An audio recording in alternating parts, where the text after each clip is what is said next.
Meditations, by Marcus Aurelius. Book 1. I'm grateful to all my teachers and exemplars. My grandfather, Marcus Annus Verus II, modeled good morals and an even temper. My father, Marcus Annus Verus III, through his reputation and my memories of him, he died when I was 3, exemplified humility and manliness. My mother, Domitia Lucilla, demonstrated reverence, service to others, and simple living, far from the habits of the rich. She was pure not only in her actions but in her thoughts. My great-grandfather, Catilius Severus, instilled in me the value of education, and that it's worth the expense to hire at-home tutors for your children. My first tutor taught me not to pick favorites at the circus games or the gladiatorial fights. He also taught me the value of hard work, using my hands, and minding my own business. Diognetus taught me not to busy myself on trifles, not to breed birds for fighting, and not to give credence to supposed seers and miracle workers about prophecies, incantations, the driving away of demons, and such. Most importantly, he introduced me to philosophy, taking me to hear Bacchius, Tandicis, and Martianus. Because of their influence I began writing philosophical dialogues, wore a coarse robe, and slept on a plank bed, following the Greek discipline. Rusticus showed me that my character needed discipline and development. He taught me not to be led astray by sophists or by speculative, esoteric philosophies. Not to show off, whether in flowery orations, feats of asceticism, or public acts of charity. To speak and write simply, without rhetorical flourish, following the example of his letters. To react calmly when wronged or offended, not to hold grudges, to reconcile with others as soon as they show willingness. To read books deeply, not superficially. He loaned me books from his own collection, and introduced me to the teachings of Epictetus. Apollonius extolled the freedom of the will and an undeviating steadiness of purpose. He taught me to depend on reason above all else, and to be the same person in hard times as in good, in sickness as in health. He demonstrated that a person can be both resolute and flexible, learned and humble. Sextus exemplified the spirit of generosity. He led his family as a true father. He cared for his friends, tolerated the ignorant, and conversed with everyone on their level. He was agreeable without flattering, affectionate, but free from the extremes of passion. I never saw him angry. He had a rare ability to discover and organize the principles of life, and possessed great learning and wisdom yet never made a show of it. My grammar teacher, Alexander, showed how to correct without criticizing. Instead of interrupting others to point out their mistakes, he would gently introduce the proper way of speaking in his reply. Fronto taught me to recognize tyrants by their duplicity, hypocrisy, and envy. Those called patricians, he said, all too often are lacking in paternal affection. Alexander the Platonist taught me not to complain that I have no free time. Busyness is no excuse for neglecting our duties to family, friends, and community. Catullus urged me to listen to my friends even when they are critical, to honor my teachers, and to love my children truly. Severus imparted his love for truth, justice, and the people. He introduced me to the idea of a polity in which there is one law for all, a state with equal rights and freedom of speech, and a ruler who respects the freedom of the governed above all.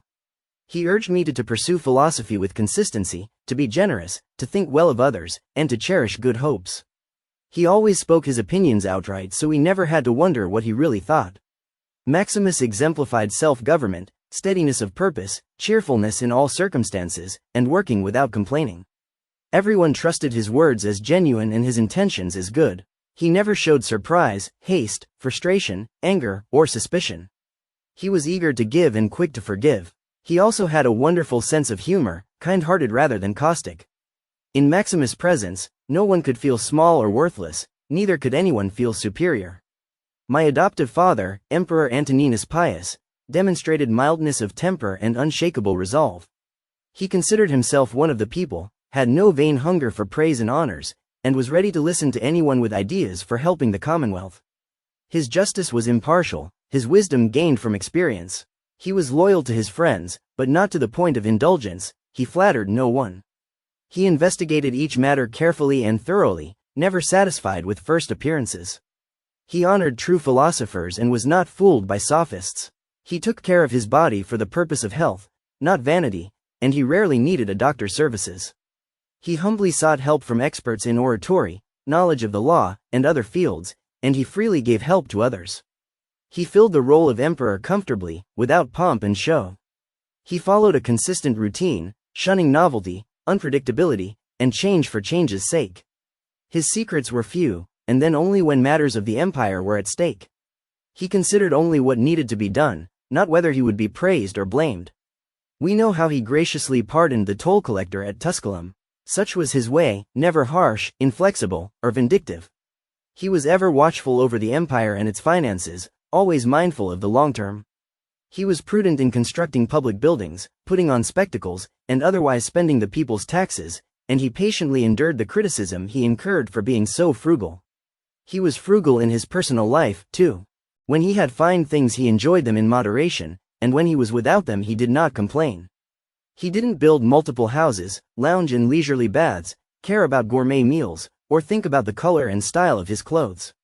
Like Socrates, he was able to abstain from those things many are too weak to abstain from, and to enjoy in moderation those things many can only enjoy to excess.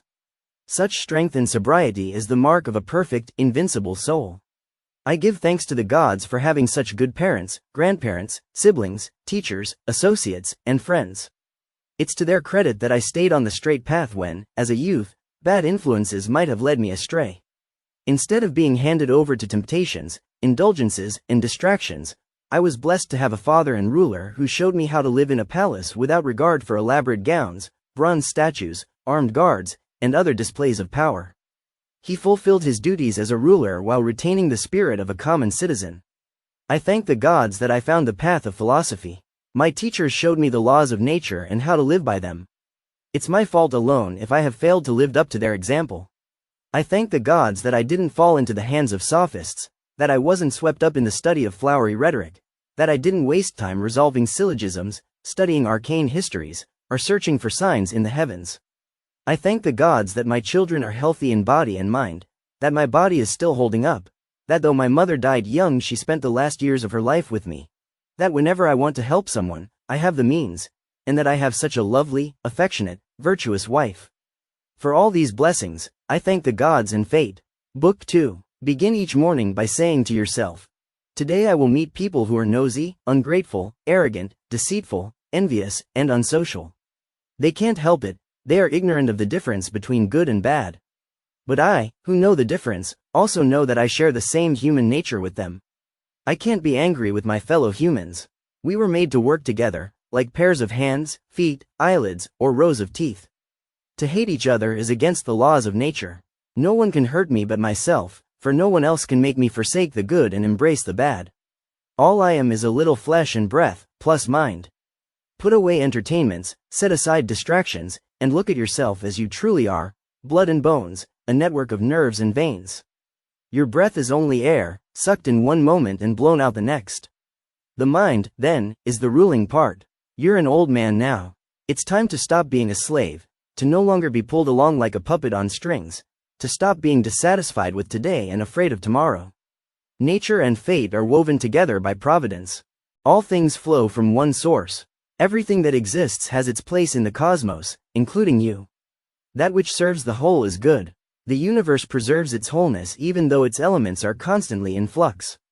Life is change. Let these principles be enough for you. Don't die bitterly, regretful of all the things you haven't yet learned, all the books you haven't yet read. Die serenely and content, with a heart full of gratitude. Remember how long you've put off truly living your principles, how many opportunities you've squandered. Look at the universe of which you are a part. Realize that you exist within its constant flux, that your days are numbered, and that if you don't clear the clouds from your mind now, you may never have another chance.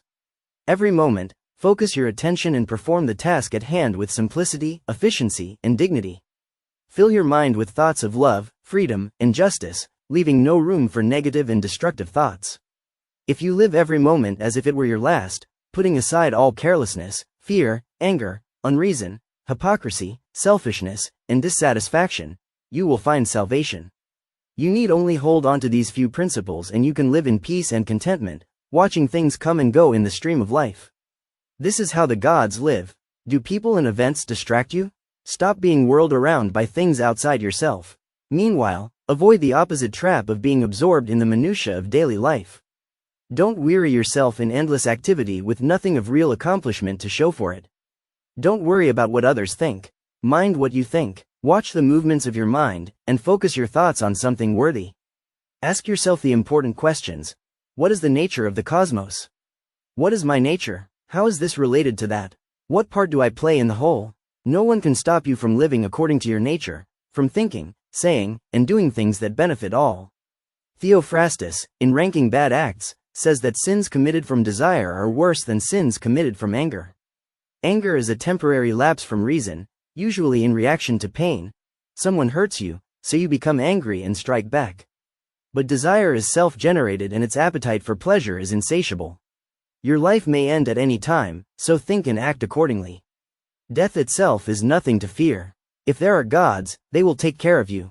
If there are no gods, or if they have nothing to do with human affairs, what difference does it make? Live as best you can, regardless.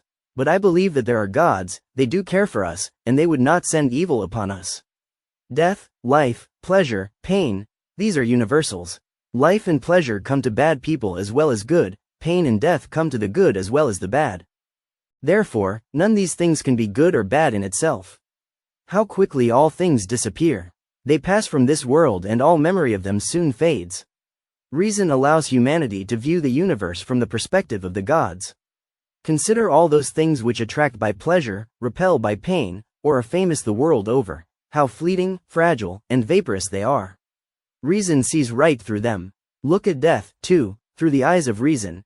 It's nothing more than a process of nature. Death is not only necessary, but beneficial to nature's ongoing work.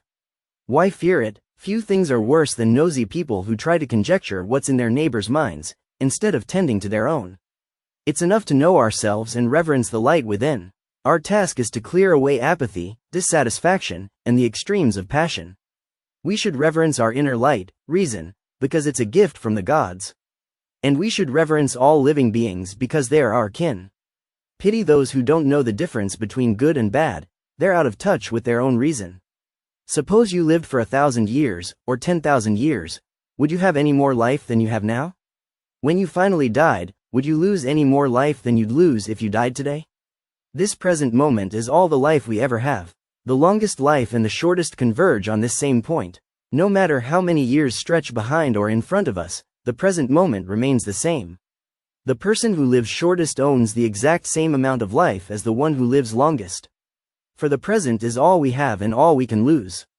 When we die, we don't lose the past or future, we never own them. Eternity revolves like a wheel, with its circumference touching a still point, the present moment. Whether you stay at that point for 100 years, 1,000, or infinitely, you'll only see the same cycles repeating themselves. Remember the words of Monimus the Cynic, everything is opinion. This principle is not only true but beneficial, if you know how to use it. When human nature rebels against Mother Nature, humanity becomes a cancer on the earth. The natures of all things are nested within nature as a whole. When you reject what life gives you, you place yourself in opposition to nature, including your own nature, and so harm yourself. When you turn away from another person, or rush towards them with violence, you harm yourself. When you surrender your nature to pleasure or pain, you harm yourself.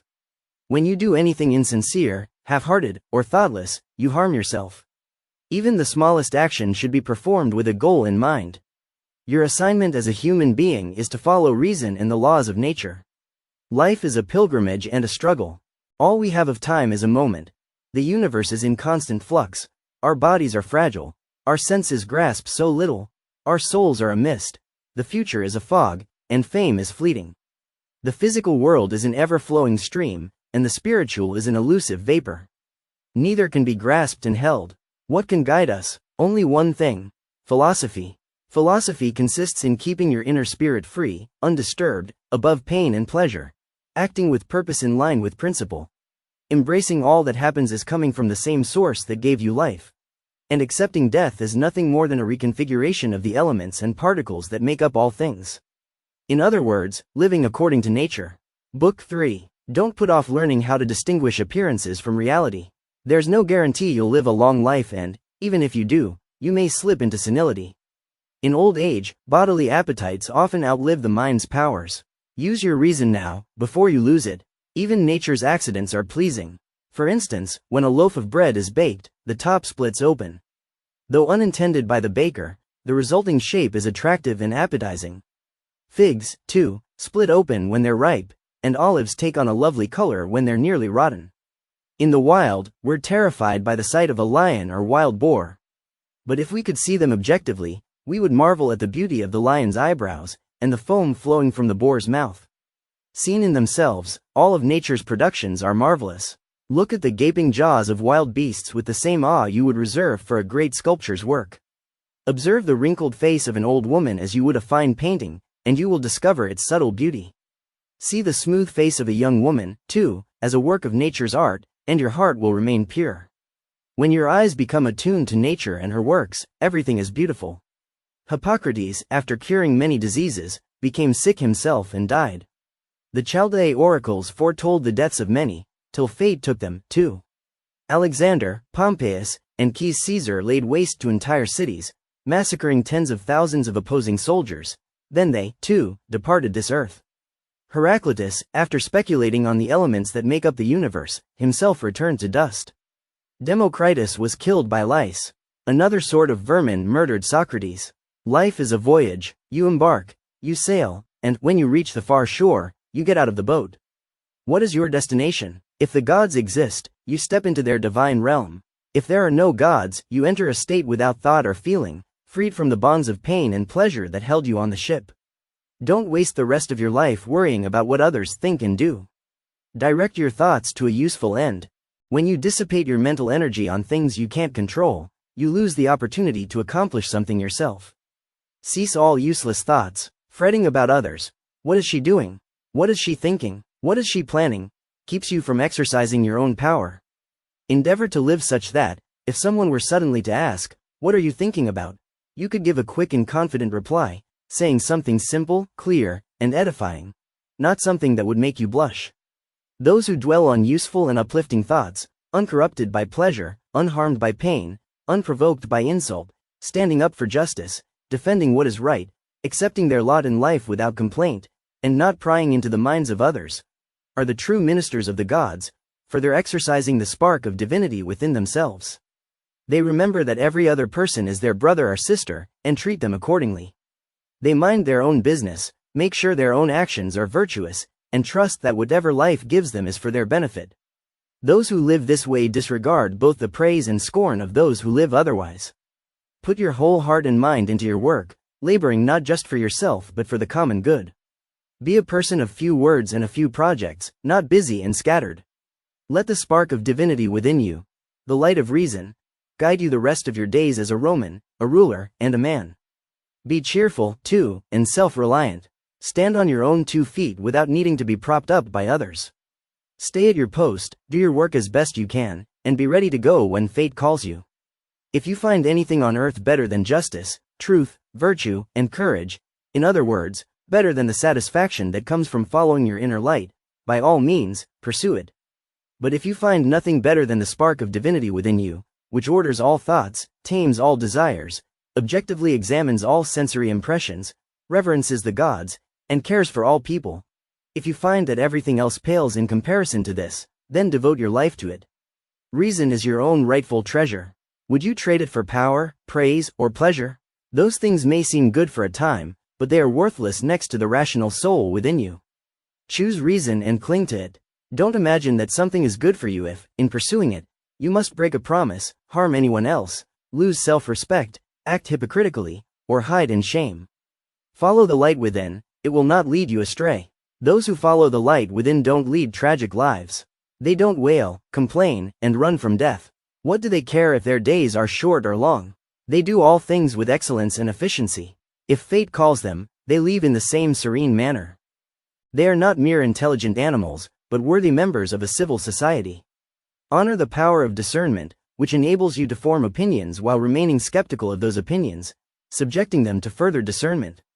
Don't stop at first impressions, look deeper, and see whether your opinions are in line with reason and nature. Cast aside all that is extraneous and superfluous, and cling to the few things that really matter. Remember that you live only in the present moment, a single, indivisible point in time. The past is gone and the future is unknowable. Brief is the moment in which you live. Small is the plot of earth beneath your feet. Do you seek fame, so that you will live on in people's memories after you're dead? Remember that their days are short, too. They barely have time to know themselves, much less learn about those who died long ago. And even if they were to live 10,000 years and keep your memory, what good is that to you? Life is for the living. Here's an exercise for your reasoning power. Each time you see something, whether an object, a person, a situation, a phenomena, define and describe it to yourself. Ask, what is it? What are the parts that compose it? Where did it come from? Where is it going? What will it decompose into? This is a sure way to elevate your mind and sharpen your discernment. As you examine everything that life shows you, you'll learn about the universe you live in, the place and purpose of each thing in it, and how each relates to the whole. Ask, too, how you can best respond to each thing that life shows you. Which virtue is called upon: gentleness, strength, justice, mercy, honesty, loyalty. With everything that happens, remind yourself, this is part of my unfolding destiny, an unwinding thread spun by the gods. With each person you meet, remind yourself that you share a common humanity. You are members of the same family. They may not know this, but you do, so show them by the way you treat them. Live in harmony with nature and its laws, including the laws of friendship, justice, and generosity towards your fellow rational beings.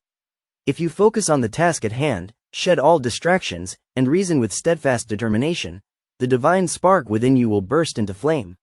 Nurture this inner light, keep it pure, and be ready to return it to its source when your time is done. Enjoy the present moment, expect nothing, fear nothing, speak truly, and act heroically. No one can stop you. The body receives information through sensations, the mind through intelligence. Both humans and animals have sensory impressions and are pulled by the strings of desire, moving towards pleasure and away from pain. And all humans have intelligence, including cruel and treacherous people. What, then, makes for a good person? These principles.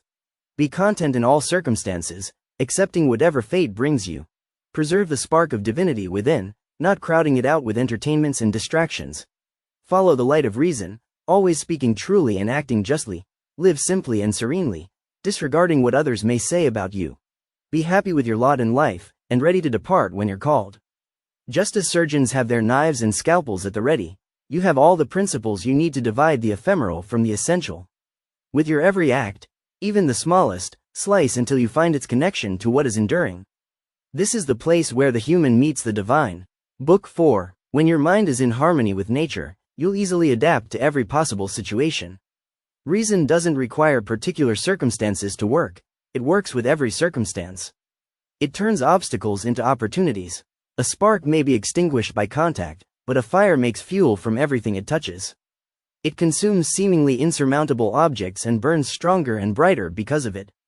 Nurture the flame of reason within until it becomes a blazing fire.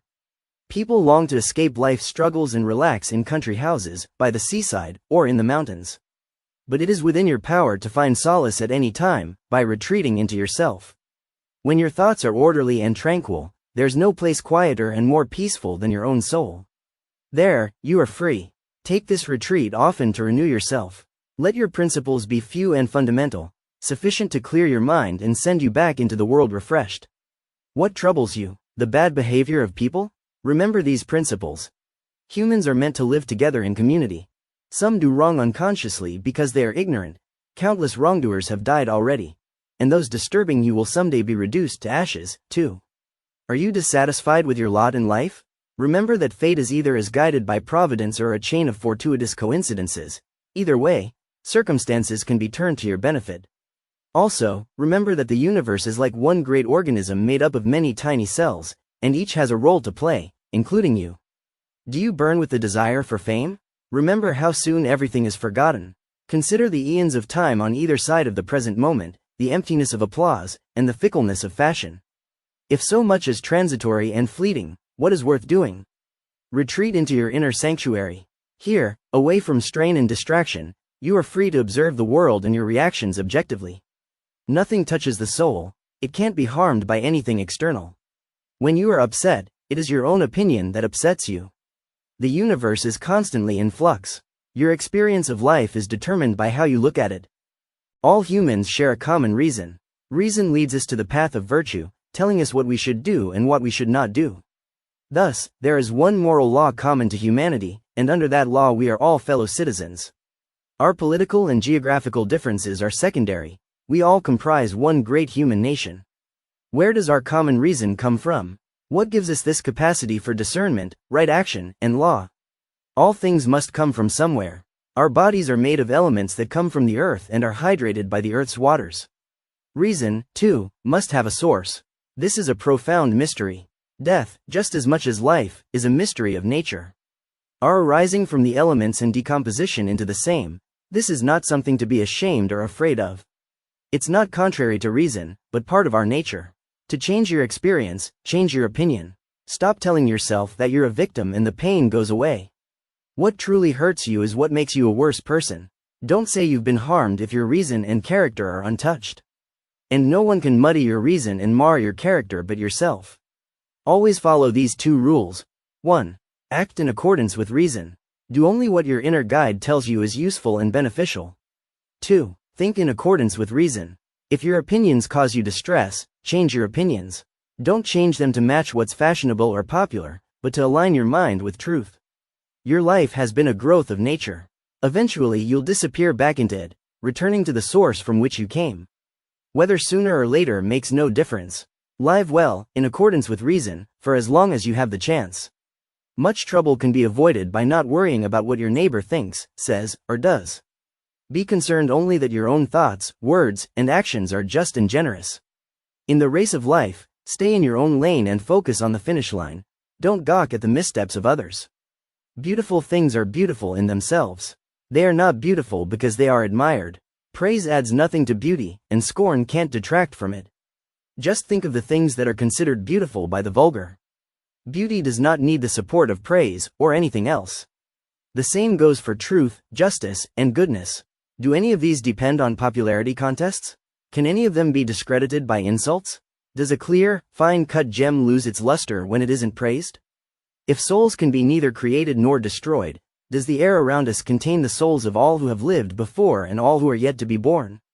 When bodies die, they decompose into elements that eventually are transmuted into new living bodies. Perhaps souls, too, are diffused and absorbed back into the creative intelligence of the world.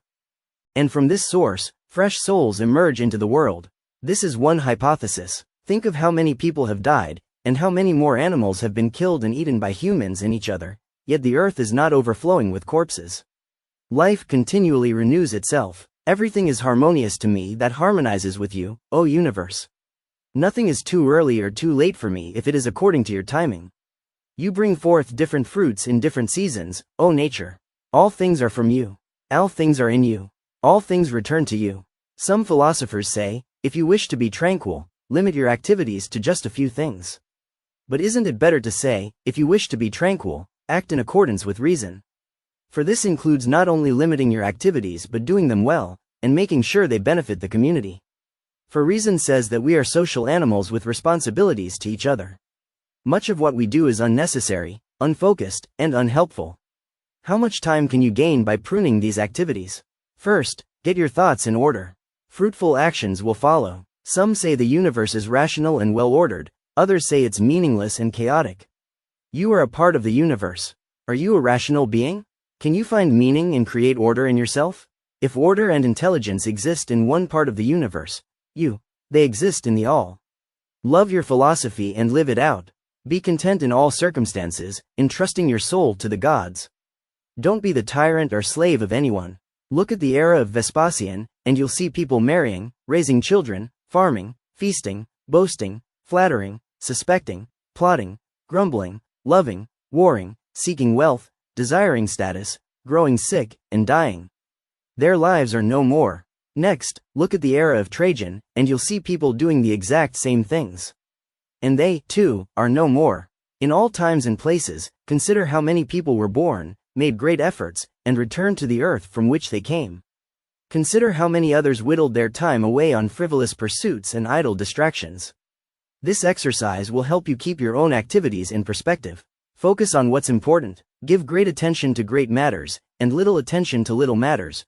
Words spoken in centuries past, eloquent and inspiring in their time, now seem antiquated. The names of great leaders, Camillus, Caeso, Volusus, and the rest, have likewise lost their power. All things pass away into the realm of memory, story, and finally into oblivion. I'm speaking of those whose lives shine brightly. The majority of people aren't celebrated in stories and legends, they're forgotten as soon as they are buried. Even if it were possible for you to be remembered eternally, what is remembrance worth to you? Nothing. What, then, should we strive for in life? Right thoughts, beneficial actions, honest speech, and a cheerful disposition. These things are in harmony with, and flow from, the eternal source of all. Look around you and see that everything that happens is the result of change. The universe loves nothing more than to change things, rearranging their elements to create new things. Everything that exists now is a seed of what is to come. Nothing around you is in its final form. In evaluating a person, always look for their ruling principles. What do they pursue? What do they avoid? Don't judge others based on outward circumstances and appearances. Difficult circumstances can befall anyone. What is telling is how a person responds to their circumstances. Their body may be maimed, dirtied, and disfigured, while the light of reason burns bright within. Picture the universe as one great, living being, with one substance and one soul. Seen from this perspective, all its parts are moving together as one, evolving together, co-creating what comes next. Reason does not separate us from the universe. Our ability to sense, perceive, and understand is itself a power of the universe. You are a part of the universe, perceiving itself. Time is a river carrying all events. As soon as one event happens, it's carried away and another takes its place. Then it, too, is swept away. Life is not disjointed but logical. Everything that happens is the consequence of what came before. Just as creatures in an ecosystem evolve in adaptation to each other, events are not random, but arise and intertwine in harmony. When the day brings events that seem strange and unusual, remember, the universe is ruled by reason. Pass through this life peacefully, in harmony with nature. End your journey contentedly, like an olive that falls from the tree when it is ripe, blessing Mother Nature and thanking the tree upon which it grew. Be the stone cliff against which the waves constantly break, standing firm against the fury of the sea. Am I unhappy because of what happened to me?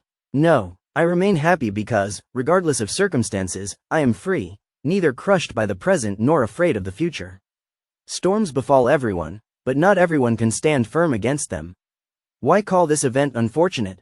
From another perspective, it may be considered lucky. The only true misfortune is when a person leaves the path of wisdom, ignores reason, and violates the laws of nature. Will this circumstance prevent you from being just, generous, honest, or prudent? Can it keep you from the free use of your reason? If not, don't wallow in self-pity, bemoaning your misfortune. It is your good fortune to be able to bear this nobly. Another tool for overcoming the fear of death. Consider those who tenaciously cling to life, despite infirmity and impairment. What more do they gain, in comparison to those who die earlier? We will all be buried, sooner or later. What does it accomplish to struggle against the inevitable? Look at the immensity of time stretching out behind and before us. On this scale, all human lives, even the longest, are infinitesimally short. What is the difference, then, in living 3 more days or 30 more years? Always take the shortest path, by which I mean the direct, natural route to your goal. Keep in line with reason and stay clear of all distractions, troubles, conflicts, deceptions, and ostentatious displays.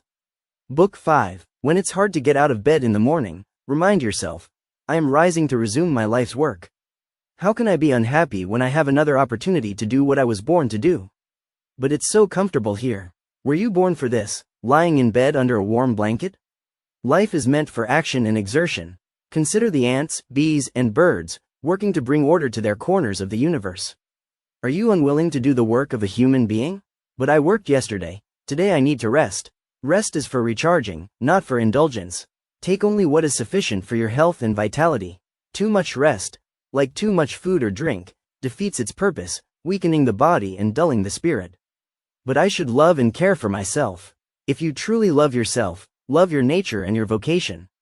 Those who love their work become so absorbed in it, they don't even think of stopping. Do you love your work the way a dancer loves dancing and a painter loves painting? If not, why is your work less important to you than theirs is to them? How easy it is to change your thoughts, wipe away the opinions causing your worries and troubles, and immediately find peace. Dwell on thoughts that are in harmony with nature and her laws, and act accordingly. Don't let yourself be pulled off course by the insults or injuries of others. Let them go their way and you go yours, continuing on the path of reason. This is not selfish or antisocial on your part, far from it. Your individual reason is not opposed to the common good, but in harmony with it. Lean on Mother Nature and find rest. Notice your breath, sending out air and then drawing it back in. Lie on the grass and think of how the earth feeds and sustains you, just as your mother nursed you when you were a child. People don't find me a witty conversationalist, you mope. So what? Focus on improving your character, not worrying how others perceive you. It's completely in your power to develop greater sincerity, generosity, persistence, strength, and contentment in all circumstances. If your speaking skills need work, by all means work on them. But it's better to be honest and straightforward than mere witty and clever. When one sort of person does a good deed, they mark it down as a favor to be repaid. Another sort of person doesn't seek a reward, but they take satisfaction in knowing that they've acted generously. A third sort of person doesn't even know what they've done. They bear good deeds as a vine bears grapes, naturally, without thinking about it. Like a horse after running a race, or a bee after making honey, a good person doesn't stop and look around for applause or rewards. They go on to produce another good deed, as a vine produces more grapes in season. A doctor prescribes different things for different patients, suitable to their condition: outdoor exercise for one, bed rest for another, soaking in cold water for one, sweating in a sauna for another, and so on. Likewise, the universe prescribes different things for different people, suitable to their destiny. What makes an event suitable to you? How you use it. Imagine a stonemason building a wall. The mason takes a given stone, shapes it as needed, and artfully fits it to the stones already laid down. All stones are suitable to the skilled mason. Fate prescribes events, but it's up to you to accept and act upon that prescription. A doctor's prescription may be distasteful, but you take it in hopes of building health. Accept everything that comes your way, trusting that it's part of the universe's grand design, for the greater good of all. Don't be discouraged if you fail to live up to your principles all the time. When you stumble, get up and keep going. Return to philosophy gladly, out of love for wisdom, not with your head hung low, like a servant returning in fear to a harsh master. Philosophy seeks your highest good and asks only that you live according to your nature. Unnatural pleasures lure you from the path of reason. But what is more pleasurable than wisdom? Peace and happiness flow from the understanding and practice of philosophy. Everything is in flux, including philosophers and their ideas. Where, then, can I find rest? On these two bedrock principles. First, nothing can happen to me that is contrary to the nature of the universe, for everything in the universe is a part of the whole. Second, that it is always in my power to think and act in harmony with nature, both my own nature and the nature of the universe. No one can force me to do otherwise. In every activity, ask whether your soul is engaged. Is reason at the helm or asleep? Are you following a guiding principle or groping blindly? I am composed of matter and energy, which can't be destroyed, only transformed. The elements that form me didn't appear out of nothing, they were transmuted from other things. And when I die, they will transmute into new combinations. Every part of me will become part of something else, and so on, forever. Don't pin your happiness on anything that isn't part of your rightful inheritance as a human being. Whenever you find yourself desiring something, ask, this thing I desire, does human nature include it? Promise it? Require it? Is it essential to my development and fulfillment? Or would patiently going without it make me a better person? Your character is simply the sum of your thoughts over time. The soul is dyed by thoughts. Immerse your soul, then, in thoughts like these. Wherever you live, you can live well. Even if you must live in a palace, you can still live according to your principles. Humans are social beings. It's good for us to live in community. Everything is being carried towards its end. Your end is essential to your nature, and so must be to your benefit. To desire the impossible is madness. Accept what is. Reason is a gift. Live by it. Fate can't give you a challenge that nature has not equipped you to bear. No matter what comes your way, you can find an example of someone who has gone through the same experience and stood strong, emerging with their spirit unharmed. For events and circumstances don't touch the soul, not in the least. Only the soul shapes the soul, as it responds to the things it encounters. Other people may try to impede your actions, but they can't impede your thoughts and disposition. Using your reason and imagination, you can find a way to turn any impediment to your advantage. When you come upon a stumbling block, use it as a stepping stone. Reverence the best thing in the universe, your reason. For it is the light by which you see all things. Make use of them, and direct your life. In the stream of life, nothing stands still. How quickly things arise, pass by, and disappear. How foolish it is, then, to puff yourself up with pride or berate yourself with worry. Think of the boundless abyss of the past behind you and the infinite future stretching out ahead. From this perspective, how small are your achievements, and how petty your troubles? Instead of boasting or moaning, rest content knowing that you are a small part of the universe, and treasure the moment of eternity that you have been given. Did someone do me wrong? That's their problem. They harmed their own character, not mine. I will stay focused on my own thoughts and actions. In making decisions, rely on reason and refuse to be swayed by bodily sensations of pain or pleasure. This isn't to say that you should repress your feelings. Accept all sensations as part of nature. Just remember that pleasure and pain reveal nothing about whether something is ultimately good or bad for you. Live with the gods. How? By happily accepting your given role in life, and following the divine spark within. That divine spark is your reason and understanding. So you are angry with someone because his armpits stink, and upset with another because she has bad breath. What good does your anger do you? His armpits and her breath are outside your control. It is within your power to gently admonish them, letting them know that their odor is offensive. Let your reason appeal to their reason, and they may go clean themselves up. Either way, it's no use to be angry. Imagine your ideal future and how you will feel when you've arrived. It's in your power to feel that way today, to think the same thoughts and have the same attitude that you would if your surroundings were ideal. Nothing short of death can prevent you from thinking, feeling, and acting as you choose. Choose to live according to your nature as a rational and social being, in harmony with the universe.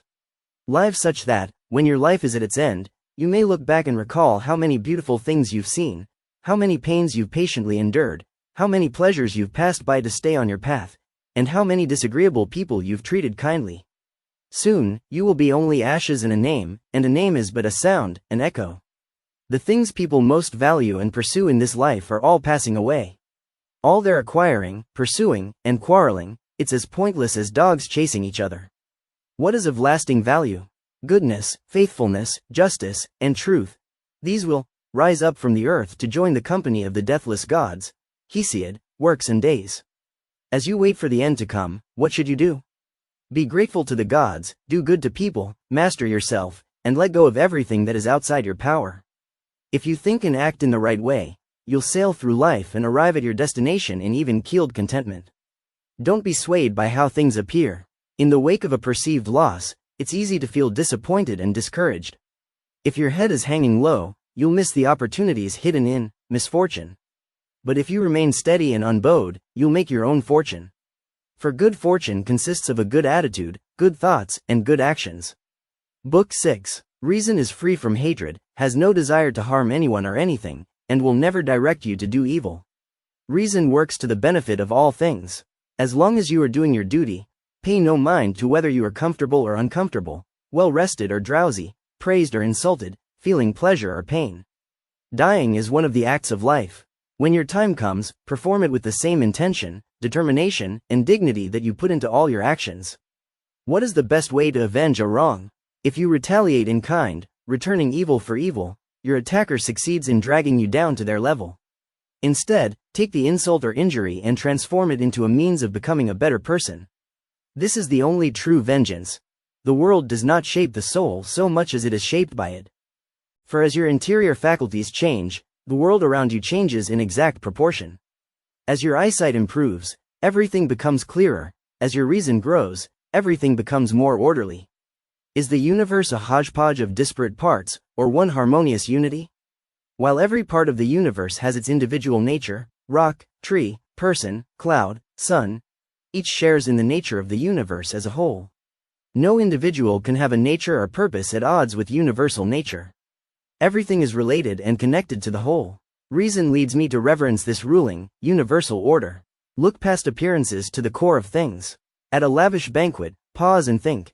This is the dead body of a fish. This is the dead body of a pig. This fine wine is only fermented grape juice. My purple robe is sheep's wool stained with the blood of a shellfish, and so on. Take the things that are so praised and prized, and strip them of the words by which they are exalted, then see what they really are. In this way, you will not be fooled into treasuring petty things. Above all else, treasure your rational soul. Change and motion continually renew the world. Things are hurrying into existence, and things are hurrying out of it. In the rushing stream of time, how can you attach yourself to some particular thing? It's like falling in love with a certain sparrow as it flies by. now it's already gone, never to return. In breathing, we draw in air for a while, then give it back to the atmosphere. So with living, we draw in life for a while, then give it back to the universe. What is worth valuing in life? To be greeted with applause and cheers? This is nothing more than the slapping of hands and flapping of tongues. When you give up the desire for fame, what remains? To live according to your nature. This is the worthy aim of all occupations, arts, and activities. The horse master trains his horses to reach their full potential. At the same time, he is developing into his own full potential. The gardener cultivates her vines to reach their fruitful maturity. At the same time, she is growing into her own fruitful maturity. All things find fulfillment in actualizing their nature. You needn't seek anything else. If you pin your happiness on anything beyond this, you can't be free. You will be a slave to that which you desire. When you don't have the thing you want, you'll be jealous of those who do. When you do have it, you'll be suspicious of those who might take it away. At all times, you'll be plotting to acquire it or to protect it. Your mind will never be at peace. The way to peace is to be content with yourself, honor the light of reason within, live in harmony with others, and be grateful to the gods for the universe and your role in it. The atoms that make up the universe are everywhere within and around us, yet they are invisible to the eye. Virtue is invisible, too. Is it an element? Does goodness subsist in tiny particles? No, it is something more divine. Virtue will never be seen under a microscope, yet it is real and enduring. Desiring to be remembered and praised by generations after your death, how silly. Why wish for words you'll never hear from people you'll never see? Suppose, during a wrestling match, your opponent scratches you and slams your head against the mat. After the match, do you act upset and offended? Do you call him a traitor? No, you simply shake hands and walk away. Apply this to every arena in life. Give it your best effort, respect the competition, and, whatever the outcome, walk away in peace. I do my duty, and disregard all else. But if someone shows me where I'm acting wrongly, I will gladly change. For I seek the truth, and the truth never harmed anyone. Continuing in error is what causes injury. It's right to use objects, plants, and non-reasoning animals for our benefit. But it's wrong to use other people for our personal ends. As rational and social beings, humans are meant to cooperate together in harmony, not exploit each other. It's a shame when the body holds on to life after reason departs, as in senility. Don't inflate yourself, or let the people inflate you, into a Caesar, a god on earth. In the role of emperor, remain simple, generous, just, kind, free from pomp and pretense. Be reverent to the gods and strive to help people. Stay true to philosophy. No matter what your role or title, the goal is the same, to live in harmony with nature. Follow Antonius' example. In all circumstances, he was calm, even-handed, and undaunted. He acted deliberately, after examining an issue from all angles. He believed in freedom of speech, and ignored his critics rather than silencing or accusing them. He welcomed correction and new ideas. In food, clothing, and lodging, he was content with very little. He revered the gods without being superstitious. Perform your duties such that you, too, will have a clear conscience in your final hour. When a nightmare disturbs your sleep, it takes a few moments to return to your senses and realize it was only a dream. The same thing can happen during the day. When something scares you, it is really your beliefs about the thing that are scaring you. Release your beliefs, and the fear dissolves. Worries and troubles are nightmares that we entertain while awake. I consist of body and soul, my soul being my rational understanding. Apart from my soul, my body is useless. It can't move in a particular direction or distinguish one thing from another. On its own, my body is indifferent to all things. My soul has power over my body and mind, it controls my thoughts and actions. But it can't control external events or the thoughts and actions of others. Moreover, my soul has power only in the present moment, it can't change the past or know the future. So, it is indifferent to those things. Exert your efforts within your sphere of power, and be indifferent to everything else. By indifferent, I don't mean apathetic, but accepting of all that fate gives you. Great artists stay true to the principles of their art, and even non-artists can appreciate the purity of their work. The best doctors respect and follow the principles of their discipline, too, and their patients are grateful for the results. The same is true for every skill and trade. There is a set of principles that must be learned, honored, and practiced. With the same dedication, I will respect and follow the principles of reason. Asia and Europe are tiny corners of the cosmos, the ocean is but a drop, and all present time is a pinpoint in eternity. In the universal scheme, everything you can see, including yourself, is small, in flux, and will soon be gone. Nothing visible is unchanging and everlasting, and yet, nothing is lost or out of place in the universe. Everything that exists is a temporary emanation from the source of all. Often pause to contemplate the harmony and ultimate unity of all things. Everything is connected. Everything is dependent on everything else. Everything comes and goes in order, and everything is made from the same substance. Every tool, instrument, or vessel has a purpose intended by its creator. Each human-made object is judged by how well it fulfills its intended purpose, even when its creator is far away. Natural objects and living beings are different. They are created and sustained by nature, and the power of nature is within them at all times. They are never separate from their creator. How fitting it is to reverence this power, and to live and act according to its intended purpose. Reason is our connection to the universal intelligence, our guiding light. Should the sun try to do the work of the rain? Should the nose try to do the work of the hand? No, everything has a separate part in the universal harmony. If all things performed the same role, it would be like an orchestra where every instrument played the same note continuously. There would be no movement, no creation. When different instruments play separate but harmonious parts, the result is a symphony. Everything and everyone in the universe is working and moving together, though few are aware of it. Even while they sleep, people are cooperating in the cosmic order. Some people rebel against nature and fate, fighting to change the way things are. Yet they, too, ultimately are cooperators in the unfolding drama of existence. The universe gives birth to rebels to prevent stagnation, just as it uses fire to burn away dead wood and make room for new growth. What is your role? With which group of workers do you belong? The universe will use you regardless, but it's better to be a conscious collaborator than an unconscious tool. Do the gods plan our lives? Do they determine everything that will happen to us in advance? I don't know, but whether it directs my individual life or not, I'm sure that there is a fundamental intelligence guiding the universe as a whole. And so I should accept everything that happens to me and around me, as it unfolds. What if there are no gods? Even if that's the case, I can still be certain of this. By nature I am a rational and social being. As a particular person, my city is Rome, and as a human being, my home is Earth. Thus, I should think and act in ways befitting a rational and social being, and anything I seek for myself must also be good for Rome and the Earth, or it is not good for me. When you need to cheer yourself up, list the good qualities of people you know. Note the generosity of one, the courage of another, the humility of a third, and so on. Nothing delights the mind as much as virtue, especially when we see it embodied in the life of a particular person. This is why stories of bravery, self-sacrifice, and heroism never grow old. Are you dissatisfied because you weigh only 150 pounds, and not 1,000? Then don't be upset that you may only live a few more years, and not 1,000. As you are happy with the amount of matter nature has assigned to you, be happy with the amount of time. More is not necessarily better. When others block your path, try to persuade them to move rather than using force. Be peaceful and patient. If they still don't budge, find another virtue to draw upon. Whether or not you reach your original goal, you'll gain a deeper and stronger character than you would have had otherwise. Put all of your attention, care, and effort into your own actions.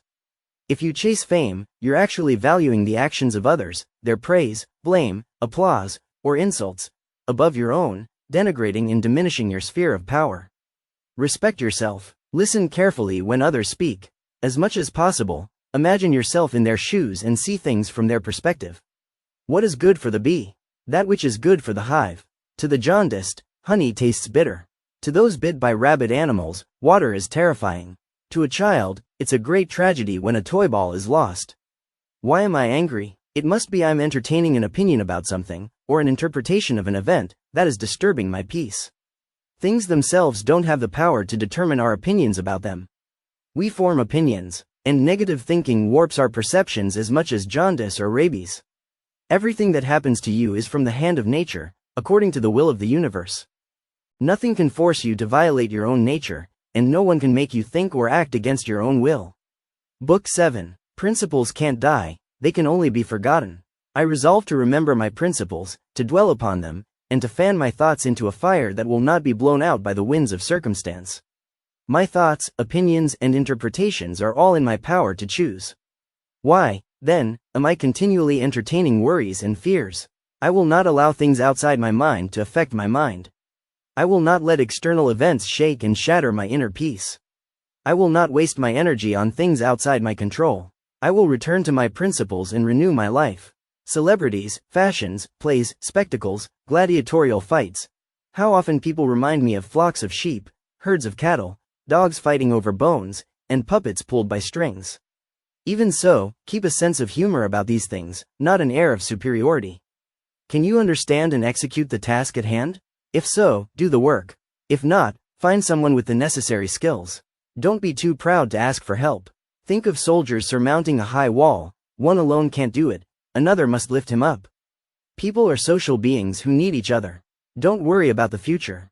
By doing your best today, you'll build the strength and resources to handle whatever tomorrow may bring. Everything is connected in a great web of existence, and the bonds are sacred. Nothing can evolve on its own.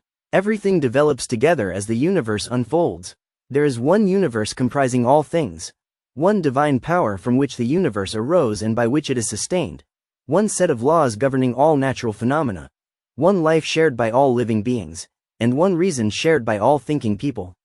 Physical things arise and decompose, returning to the elements from which they were formed. We humans borrow life and reason for a time, then return them to their unfathomable, inexhaustible, universal source. To act according to nature, or to act according to reason? Because you are a rational being by nature, these are two ways of saying the same thing. Just as heart, lungs, kidneys, and other separate organs are united in one body, individual people are united in one community.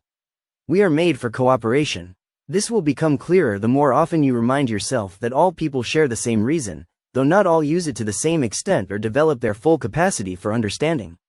If you trip and fall, your hands and knees will feel pain. Let them complain if they wish, but you are not injured unless you choose to view your fall as a terrible, unfair, unfortunate event inflicted upon you. Your opinions and interpretations are up to you. It is noble to do good and be insulted for it. Antisthenes. Does gold change to lead under pressure? Does an emerald turn from luminous green to dingy brown when it's insulted? Of course not. Neither can a virtuous person be sullied by stress or slander. The light of reason, the divine spark within you, is self-sufficient. It needs nothing, wants nothing, and can be harmed by nothing outside itself. Only your own wrong opinions, mistaken ideas, and negative thoughts can hide its light. Does change make you anxious? Tell me, what would ever happen without change? How does nature work, except by changing things? Can you digest food without changing it? Can you build a boat without changing a tree? Can anything useful be done without change? It's the nature of the universe. All things must change, including you. Embrace it. How fast the river of time moves, swallowing everything and everyone in its torrent. It has already taken Socrates, Chrysippus, Epictetus, and countless others like them. Do you think it will make an exception for you? Only worry about this. Living according to your nature. Love all people, including those who do wrong. They may be acting unintentionally, out of ignorance. Even if they are acting intentionally, they can't harm you. That is, they can't make you a worse person than before. Only you can harm yourself, by fanning the flames of hatred and resentment. When someone wrongs you, identify the mistaken ideas that motivated their behavior. Then, instead of being angry, you'll pity them. From the fundamental elements, the creative power of the universe builds a horse, then breaks it down. It uses the same materials to build a tree, then a person, each form subsisting only for a short time. There is nothing to fear or bewail in this process. Nature is like a potter, shaping one thing from clay, returning it to the pile, then shaping another. The human face is handsome and welcoming by nature. But if a person frowns often, their countenance is distorted into a permanent scowl and all loveliness is extinguished. Frowning is contrary to our nature. Don't long for things you don't have. Instead, be grateful for the things you do have. Imagine how desirable they would seem if you didn't already have them. At the same time, don't become so attached to your possessions that you would be upset if they were damaged or lost. In turbulent times, take refuge inside yourself. Find peace and contentment in contemplating the light of reason. Stop with your idle daydreaming. Focus on the present. Perform the task at hand. Separate reality from your opinions, or how things appear. Don't carry grievances, leave them in the past where they belong. All the rules of morality boil down to this: love people and revere the gods. Look at those who strive for fame. It's as if they're competing to gather the largest pile of sand. Tomorrow, the wind comes and blows it all away. In the grand scheme of the universe, all time, all space, all existence? Is the length of one human life important? How could it be? From the same perspective, is death very frightening? No, not in the least. Socrates, you are mistaken, my friend, if you think that anyone worth their salt would calculate the risk of death before doing what they know to be right. Their only concern is whether their actions are just. If someone takes a position, reasoning it to be true, they should stand there like a soldier assigned to a post, and not abandon it, even under threat of death. After all, virtue is not to be confused with saving your own skin. In these situations, we must entrust ourselves to fate. As the oracles say, no one can escape their destiny. The only question is how best to live in our remaining time. Socrates at night, look up at the stars in their courses. Imagine yourself moving with them, calmly and rationally, in harmony with the cosmic order. This will cleanse your mind of the day's trifles and troubles, and refresh your soul. Plato was right. To see things on earth in their correct relationships and proportions, we must look at them from far above. Up close, we see only the chaos of animals and soldiers, from above, the orderliness of herds and armies. Births and deaths, marriages and divorces, days of mourning and celebrations, people of different nations, seen from above, they resolve into a harmony of opposites. Study the past and you will know the future.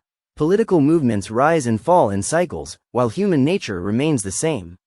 To experience human life for 40 years is the same as to experience it for 10,000. What more will you see? That which grows from the earth, to the earth returns. That which springs from heaven, to heaven returns. Anaxagoras at death, the physical body returns to the elements, while life and reason return their source. Perhaps we're aware of this transition to a new state, or perhaps consciousness disappears. Either way, there's nothing to fear. And so, with the heavenward breeze at your back, row cheerfully till you reach the far shore. Euripides everywhere and at all times, it is in your power to accept your present circumstances, be kind to those around you, and cultivate true and useful thoughts. Stick to these ruling principles. Don't look at how others behave and try to imitate them. Look straight to where nature and reason led you. Don't be pulled off course by the desires of your body, either. Reason was made to rule over the body, not the other way around. All that you've done before, or failed to do, is of no account. The past is dead and gone. Why carry yesterday's regrets on your back? Today is the first day of the rest of your life. Live now according your principles. Gratefully accept whatever fate gives you. This is your destiny, so embrace it. What other way is there to live? When misfortune befalls you, think of others who have experienced the same thing. Remember how they cursed and complained. What good did it do? Where are they now? Will you follow their example, or use this experience to your advantage? Can you turn this obstacle into a stepping stone? Look within. If you dig deep enough, the spring of peace and contentment will bubble up. Life is more like a wrestling match than a dance. Plant your feet and brace yourself for every sudden, unexpected challenge. When you're in pain, remember this: bodily pain can't harm your ruling reason. Most pains are local and limited. Let the injured body part voice its displeasure, but don't let it dominate your thoughts and become the center of your attention. When imagination is added to pain, it seems infinite and everlasting. Don't treat inhumane people the way they treat others, lest you become inhumane. How do we know that Telauges wasn't superior in character to Socrates? It isn't enough to know that Socrates was more adept at philosophical dialogue, and died a more noble death. We would need to peer into both men's souls and compare their contents, which we can't. It's possible for someone to be a saint, yet never recognized or celebrated for it. You may be lacking in debate skills and academic knowledge, but don't let this keep you from pursuing philosophy. These things may garner praise and respect, but they have nothing to do with living a good and happy life. The true measure of a person is inward and unseen. You have the power to be free and peaceful of mind, even while the whole world screams against you. Yes, even while wild beasts tear your body apart. For these externals can't touch the mind. What upsets your mind is your opinion of what's happening. Use reason to see through all opinions, including your own. Live each day as if it were your last. Fill it with activities that are in line with your principles. Be neither lazy, nor hurried, nor hypocritical. The gods have watched over humans for millennia without tiring of them. But you, after just a few years, you've grown sick of people, even though you're one of them. How ridiculous to despise others for their faults and failings, while indulging in excusing your own.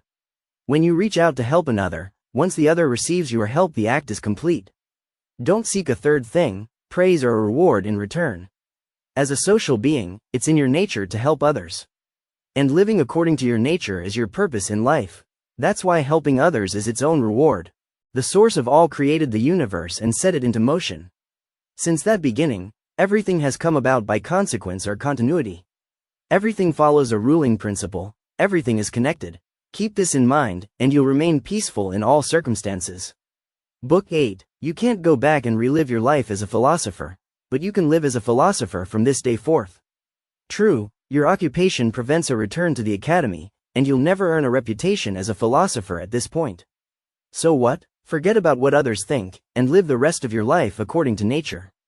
You've seen all that this world has to offer, and you know that happiness is found nowhere outside of living your philosophy. It's not found in syllogisms, disputations, lectures, professorships, awards, or anything else. Happiness is a byproduct of thinking and acting in ways that are just, generous, resolute, purposeful, and free. You could be angry till your head explodes, but it wouldn't change how other people behave. To cool down, remember. First, all things proceed from nature and fate. Second, in a short while, the people you're upset with will be gone, and so will you. Do you wish to spend these days stewing in anger? Third, focus on your own work, to be a good person, which includes having a good disposition. Everything is content when it fulfills its nature. A person is content when their thoughts are in harmony with reason, clear, purposeful, truth-seeking, just when their actions are beneficial for themselves and others. When they limit their desires and dislikes to what is within their sphere of power, and when they accept all that fate gives them. Your responsibilities leave you little time for reading books and studying philosophy, it's true. But you have ample time for practicing philosophy. You have all the time in the world to cultivate humility, listen to reason rather than pleasure and pain, and learn to love everyone, including the ignorant and ungrateful. Be grateful, yourself. Stop complaining about the demands of court life.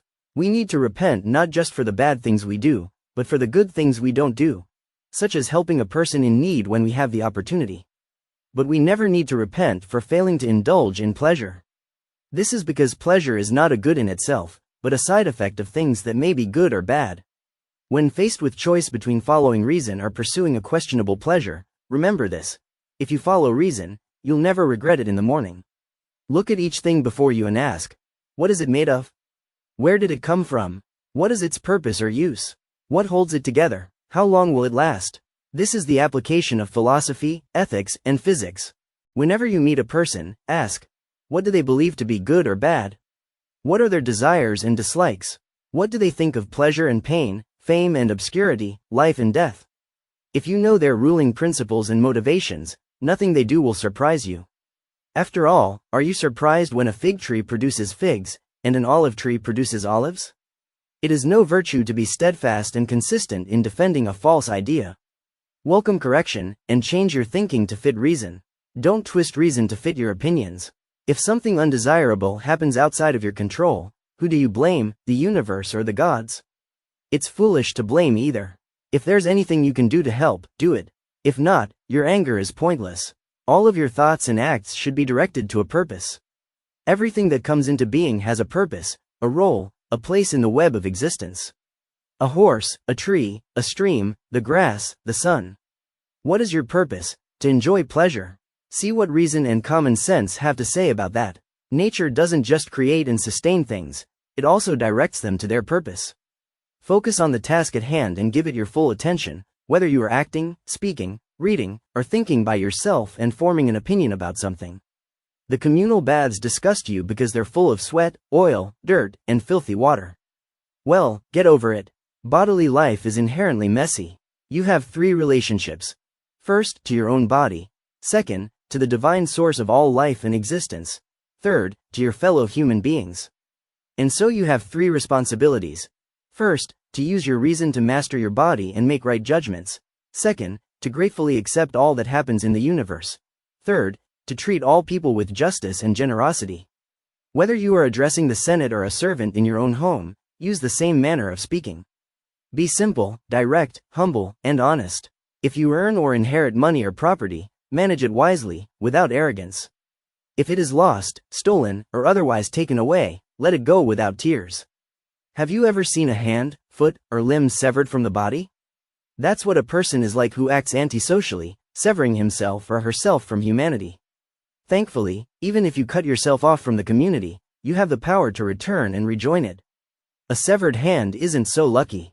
So be grateful to the universe, from which you can never be separated, and to the human family, with which you can always be reunited. If something blocks the path of evolution, the unfolding universe will absorb it, transform it, and use it for its own purposes.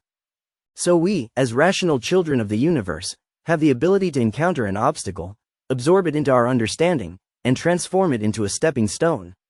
Stop thinking of everything that ever hurt you, and all that might yet hurt you, in your life. Take troubles as they arise, one at a time. When you are disturbed, ask, is this pain unbearable and everlasting? Or is it manageable and temporary? Remember, you can't hurt in the past or future, only in the present moment. Limit your pain to that moment and it will be bearable. Does Panthea still weep by the tomb of Varus? Does Chorias still weep by the tomb of Hadrianus?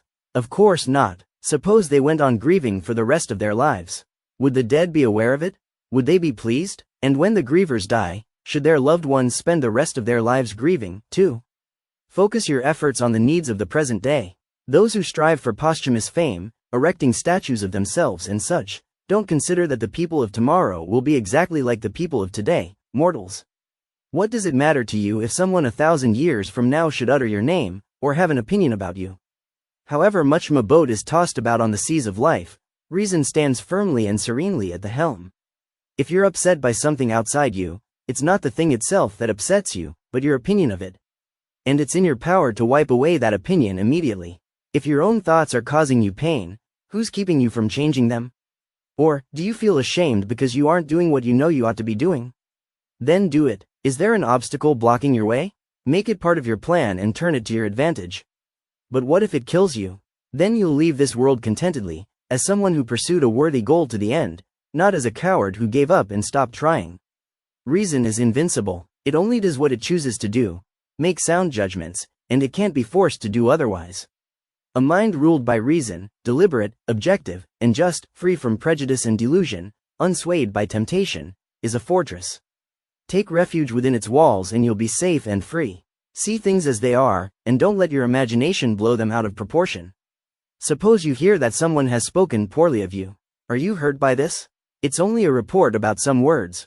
Don't let your imagination concoct a drama based upon it. Suppose your child is sick. Do you fall into despair? Limit your thoughts to the illness and how to treat it. Don't let your imagination add anything more. This cucumber tastes bitter. Throw it away. There are thorns in my path. Walk around them. That is enough. Don't ask, why do these things exist? Is the universe out to get me? Such thoughts betray an ignorance of nature's works and ways. Others may insult you, injure you, even kill you and cut you to pieces, yet they are powerless to harm your character.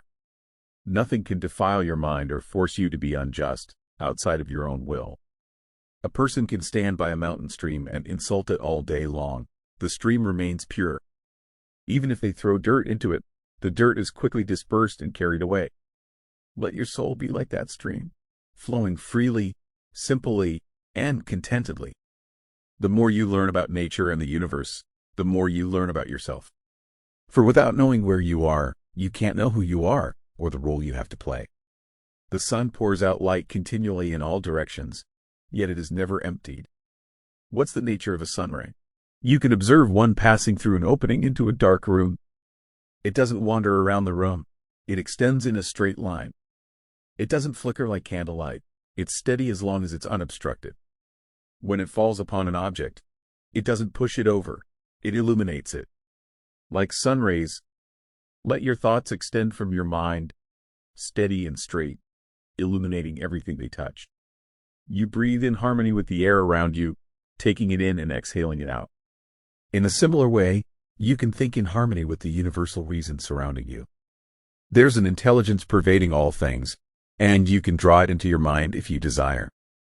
Book 9. As social beings by nature, people are meant to live together in harmony. To intentionally hurt another person, then, is an offense against nature. Because each person bears a spark of divinity, it's also an affront to the gods. Lying is also an offense against nature, for the universal nature is truth. Acting on the idea that pleasure is always good, and pain is always evil, is another offense. People with this false belief will see wrongdoers enjoying pleasures while the virtuous endure pains, and they will conclude that the universe is unfair, or that it's better to be a wrongdoer. Nature is impartial in doling out pleasure and pain, honor and dishonor, wealth and poverty, life and death. None of these things are good or bad in themselves. So, you should treat them impartially, too. Accept them when they come. Let go of them when they leave. It would be a blessed life, indeed, to pass through this world without experiencing deceit, hypocrisy, violence, greed, or pride. Sin is the corruption of reason. That's why humans are capable of such evils, while unreasoning animals are not. Accept death as a natural process, a necessary part of your life cycle. Think of all the transitions you've passed through already, from childhood to adolescence, youth to maturity, becoming a father and a grandfather. Doesn't each transition entail the death of what came before? Yet change is nothing to fear and resist. As an expectant mother waiting for her child to leave her body, be ready for the moment your soul leaves your body. When others try to hurt you, they hurt themselves. When they cheat or steal from you, they impoverish their own character. Leave wicked deeds where they happen. Don't pick them up and carry them forward in the form of resentments. All creatures share the same life, and all people share the same reason, just as all things on earth share the same earthly nature, breathe the same air, and see by the same light. Like tends to like, everything earthy returns to the earth, everything liquid flows together, everything aerial flies in the sky. Bees swarm, cattle gather in herds, and birds flock. People form families, associations, communities, and nations. Even the stars in the sky, however far apart they are, move in relationship to one another. Only people have conflicts, separate from each other, and try to live alone. But nature is strong. Sooner or later, the communal instinct will prevail. Today, I freed myself from trouble. Or rather, I wiped it out, for my trouble was caused by my opinion of things, so I changed the story I was telling myself. Outside things, people, events, and circumstances are just that, outside us. Do they carry preconceived opinions and judgments, which they insert into our minds? No. Our minds alone are responsible for our judgments, opinions, and interpretations. Don't be fooled by how things first appear. Examine everything in the light of reason. As you are part of a community, act in ways that benefit your community. To act selfishly against society is mutiny. You have suffered infinite troubles and tragedies in your own imagination. Enough of worrying! The universe moves ever onward, from age to age. Does a universal intelligence guide its every step? Or did a first cause set the universe into motion, then withdraw to let things go as they may? Is there someone, or something, in charge, or is it all chance? If there is a guiding intelligence, put yourself in harmony with it by following your reason, which is your connection to the universal intelligence. If there is no rule but chance, order your own life by living according to reason, lest you be tossed about by chaos. In other words, your path is the same either way. Follow reason. It's in your power to act now, so get moving. Don't wait for the perfect time, the ideal environment, or a crowd of onlookers to cheer you. Put your best effort into the task at hand, no matter how small. Work simply, humbly, consistently. Success builds upon success. You ask the gods to give you what you desire and deliver you from what you fear. I don't know whether the gods hear and answer our prayers or not. Either way, why not pray for the strength to let go of your desires and fears? Wouldn't it be better to be content with what you already have and to fear nothing? Try praying this way, for an inner change, rather than an outer one, and see what happens. Epicurus says, "When I was sick, I didn't carry on about my bodily sufferings. When people visited me, we talked about philosophy and the nature of things, just as before. I was especially interested in how the mind, while participating in the body, can remain separate from what pains the body, free to pursue its own good. Also, I didn't let my doctor fret and frown at my bedside. Follow Epicurus' example. Don't desert philosophy under any circumstance, no matter what befalls you. And, if possible, surround yourself with thoughtful, encouraging friends. Whenever you are offended by another's shameless words or deeds, ask, Is it reasonable to demand a world with no brazen wrongdoers?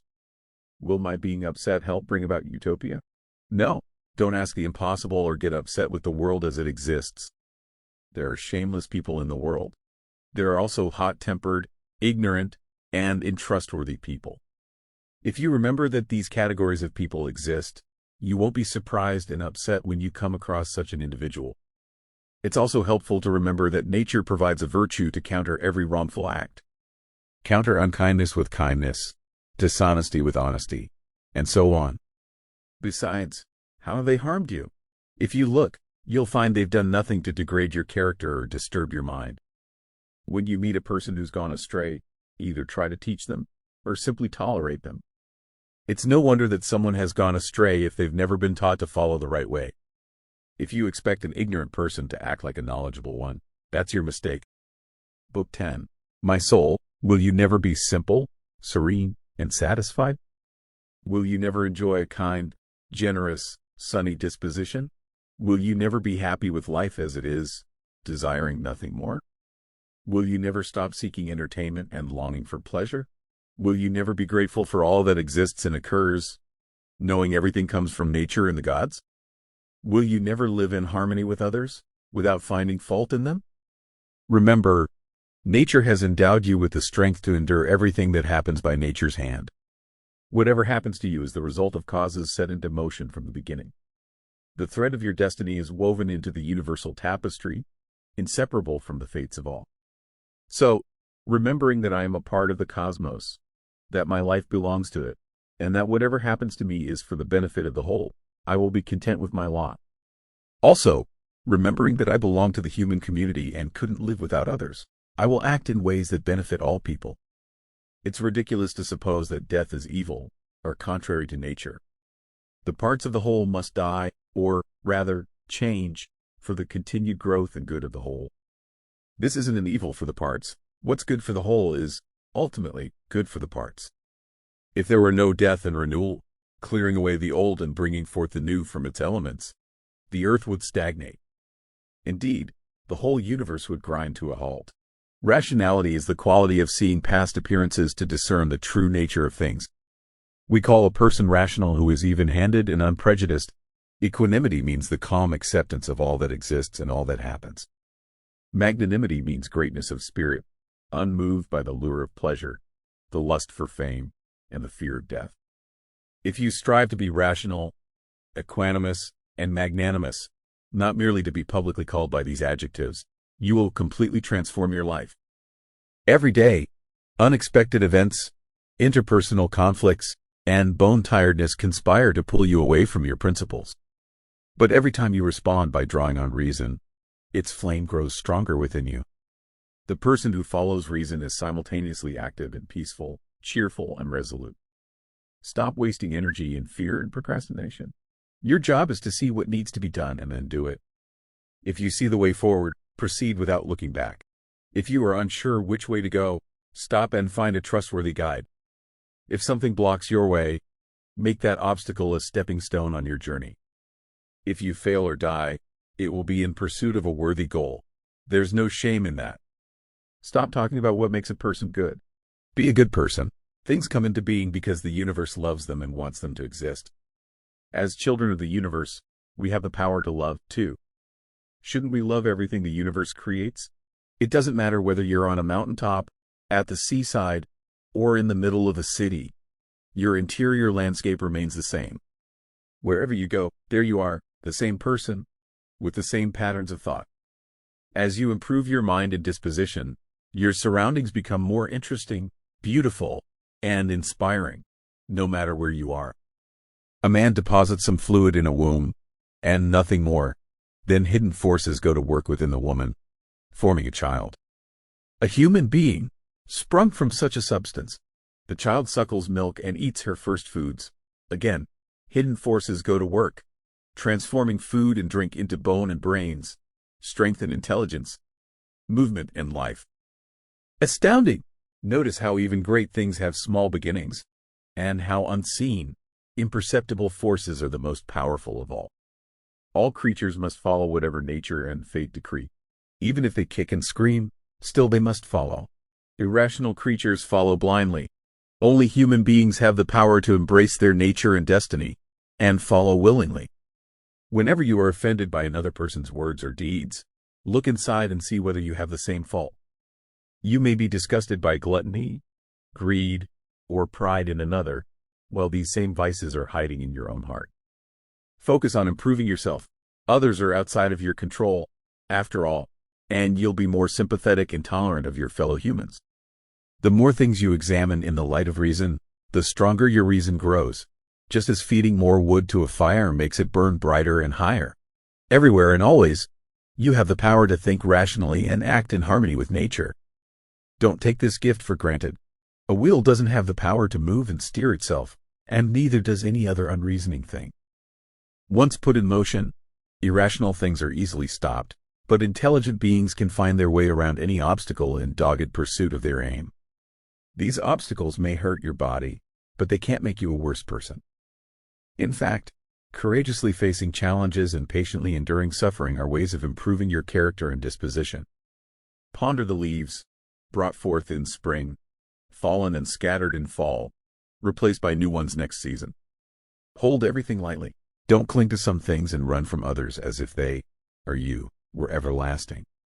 Healthy eyes enjoy seeing all colors. Healthy ears hear all sounds. A healthy nose takes in all scents. To see only green, hear only violins, or smell only roses would be a severe disability, or a symptom of a serious illness. A healthy mind, too, perceives all things, accepts all things, and makes use of all things. No matter how good a life you lead, you won't please everyone. Someone will be glad to see you go. Even when Socrates died, there were those who thought, "Phew, now I can breathe freely." Maybe he didn't criticize me directly, but I always felt small and stupid in his presence. So give up this futile pursuit of being liked by everyone. Simply live according to your principles. Then, when the time comes, you'll be ready to depart this world in contentment and peace. Watch how people act and ask yourself, why do they do that? Start by examining your own behavior. Does your body move by itself and do what it wills? No. What's pulling its strings? An invisible power hidden within. It is life. It is intelligence. It is you. Book 11. Here's what the rational soul does. It sees, analyzes, shapes, and directs the self. It bears fruit in rational thoughts, words, and actions. It makes goals and devises plans to achieve them. It brings order to chaos, fits pieces into patterns, and makes the incomplete whole. It surveys the entire universe and sees backward and forward in time. It embraces all the stages of life, including death. It seeks truth and justice, and loves all people as brothers and sisters. What is my job? To live according to my nature as a rational and social being. Have I done well? Then I have my reward, and desire nothing more in return. Why do people enjoy watching tragedies acted out on stage? Because they remind us of things that can happen in life, and show us that these events are prescribed by nature and fate. They give our imaginations practice in bearing them. Comedies also serve a purpose. In bursting the bubbles of the powerful and pompous, they bring us all back down to earth. They use common speech to promote common sense. Many excellent lines have been written by dramatists, such as these. Why be angry at the world? As if the world cares. Euripides, life is like a crop of corn. One stalk harvested, another sown. Euripides, it is enough that goodness and justice are on my side.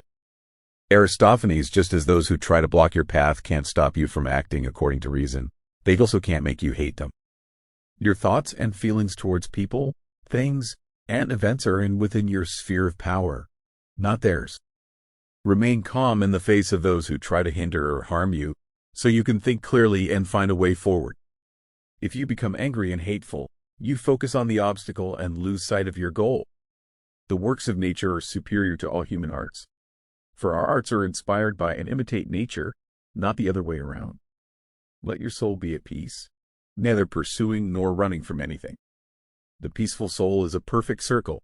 If it stretches towards some object or contracts away from another, it becomes distorted. When illumined with reason, the soul is a shining orb. By its light, we can see clearly and truly. Suppose someone despises me. That's their concern, not mine.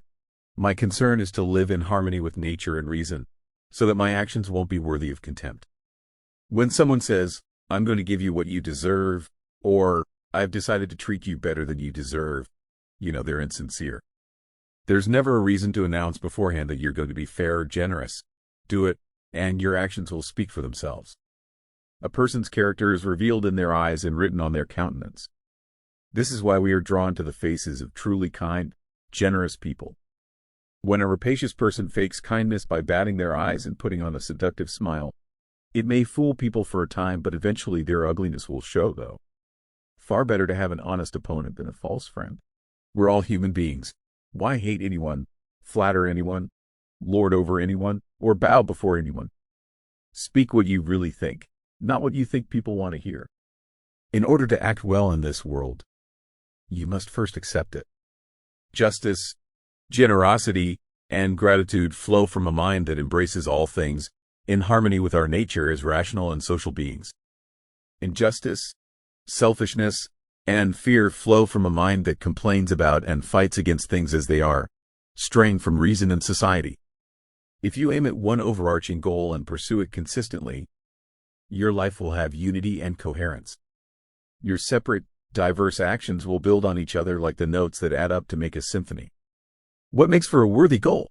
Not to chase things that are popularly considered good, like pleasures and fame, but to live according to your nature, following reason and benefiting society. The Pythagoreans bid us to look up to the heavens each night to see how the stars go about their work, so that we may be inspired by their purity and perfection. You can't set down rules for others until you have first followed them yourself. In a wicked generation, might makes right, violence is praised, and virtue is slandered. Hesiod works in days. Each morning, remind yourself that this day may be your last. And when you tuck your children into bed at night, remember that they, too, are mortals who someday will die. But isn't it bad luck to say such things? If it's bad luck to remember nature's ways, we should never speak of wheat growing and being harvested. Epictetus, no one can rob you of your free will. Epictetus, don't bind yourself with the chains of desire and fear to things that are outside your sphere of control. This is a matter of sanity. Epictetus, what do you want, rational minds or irrational? Rational minds. What sort of rational minds? Calm or disturbed? Calm. How can you acquire calm, rational minds? We already have them. Really? Then why are you squabbling among yourselves? Socrates, Book 12. You've been imagining how good you'll feel someday if you keep following the path of philosophy. In fact, the blessed state you seek is available right now. Simply let go of the past, trust the future to providence, and live this moment in harmony with nature and reason. Be grateful for all that's been given to you. Speak the truth freely and openly. Treat others justly and generously. If they misbehave or insult you, don't stoop to their level. Never sacrifice your principles to pursue pleasure or avoid pain. Don't cling to possessions and other external things. Cling only to the divine spark within you. Then you'll be a worthy child of the universe. We are ultimately judged on the contents of our souls, not on our bodies, much less our clothing and jewelry. Look inside to check on your spark of divinity, on loan from the divine source. Is it burning pure, bright, and strong? You consist of body, breath, or life, and mind. Body and breath are yours to care for, while the mind is the part that does the caring. Mind is the gateway to your core self. Remember that who you are is separate from outside events and circumstances, worries about what might happen in the future, your bodily ills and pains, what others do or say, and even what you yourself have done and said in the past. Freedom consists in detaching from all these things that are not you, and letting them be whatever they will be.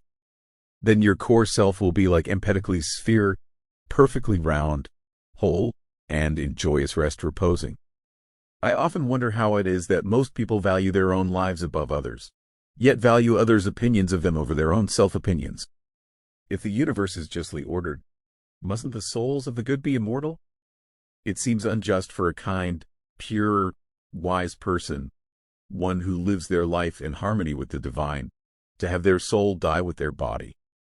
Whatever happens, whether souls are extinguished, recycled, or persist in a non-physical dimension, It must be for the ultimate good of the universe. Or else it wouldn't be this way. Some things are beyond our ability to know. Be content with knowing that they're in the hands of the universal intelligence, from which all justice flows. Even if you despair of ever mastering a skill, keep practicing. Your left hand is clumsy at most things because you always favor the right. Yet look at how well your left hand controls the horse's bridle. That's because it's the one task at which you've given it practice. Wield your principles like a wrestler, not a gladiator. A gladiator depends on his sword. When it's knocked out of his hands, he's finished.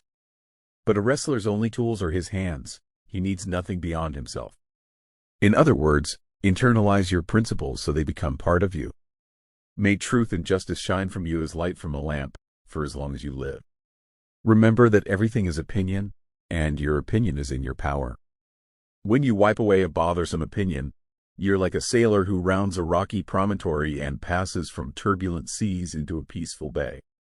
When an action reaches its proper conclusion, we don't say that it's been harmed. We say that it's complete. The act doesn't suffer by coming to its end, and neither does the person who performed it. So with life, which is the arc of all our actions, when it reaches its natural conclusion, there's no harm done to life itself, or even to us. Death is not an evil. It's nature's way of renewing itself and evolving forward. Everything in the universe arises for a season, then returns to its elements, which are then recycled into new forms. Since death is good for the universe as a whole, it can't be evil for the parts that make up the universe. This isn't to say that we should seek our own death or cause anyone else's, only that when death happens, accept it. How brief the time assigned to our lives compared to eternity. How minuscule the amount of matter comprising our bodies. How tiny the plot of land we call home compared to the whole earth. How meager the portion of universal intelligence we access in our minds. In light of all this smallness, what should we consider important? Only living according to our nature and accepting all that fate gives us. How am I using my reason at this moment? That's the key question. All else is smoke and ashes. I've been privileged to live as a citizen of this great world for 5 decades. What does it matter whether I'm given 5 more hours, 5 more days, or 5 more years? I entrust myself to fate. Whatever happens is just. When an actor is called to leave the stage, it would be ridiculous for him to complain, but I want 3 more acts. That's up to the playwright, not the actor. Our task is this, to play our role to the best of our ability, then depart in contentment and gratitude, praying only that the playwright is pleased with our performance.